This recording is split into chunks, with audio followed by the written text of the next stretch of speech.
Voilà, cette petite capsule clôture l'analyse croisée.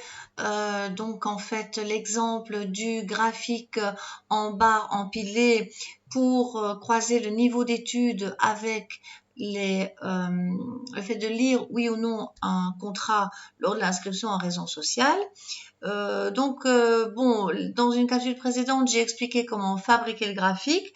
Il n'est pas tout à fait bien au point de vue couleur et tout ça, il y a des détails. Donc, je l'ai entre-temps copié-collé comme dans les autres exemples.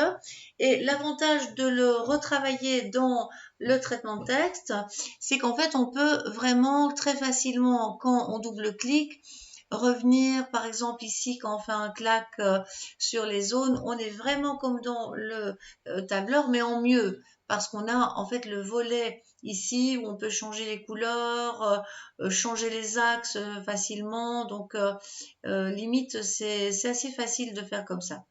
Voilà, donc là, il y a eu le commentaire, donc l'analyse croisée, pour rappel, n'est jamais que la création d'un graphique pertinent que vous pouvez copier, coller dans votre épreuve intégrée et avec un commentaire pertinent. Bon, ceci n'est pas un exemple en soi, mais simplement c'est une façon de présenter les choses. On constate que, par exemple, le fait de lire ou non le contrat, ça c'est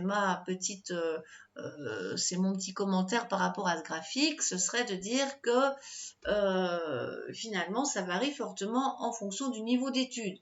Que par exemple, on a 80% des personnes d'enseignement inférieur qui ne lisent même pas le contrat, alors que ce taux va tomber presque à 50%. Donc c'est pour illustrer la façon dont on va commenter.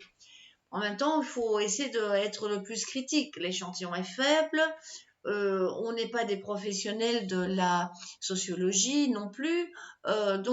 Ici, par exemple, ce qui pourrait surprendre, c'est les relativement bons élèves que sont l'enseignement secondaire supérieur, qui a lu avec beaucoup d'attention. Donc, petit commentaire qui pourrait dire, par exemple, je nuance, puisque un cinquième, on dira que 20%, c'est bien un cinquième. Donc, je varie mes façons de quantifier. Et je dis à nuancer puisqu'un cinquième des répondants ayant le secondaire supérieur lisent attentivement ces contrats. Et ce de façon assez surprenante. Moi, à la limite, ça me surprend. Donc, vous pouvez vraiment envisager d'avoir vos commentaires à vous par rapport à ça. Et puis aussi les limitations liées à votre travail, comme par exemple de se dire mon échantillon est d'un effectif assez réduit, il s'agit peut-être d'un ou de deux étudiants très consciencieux.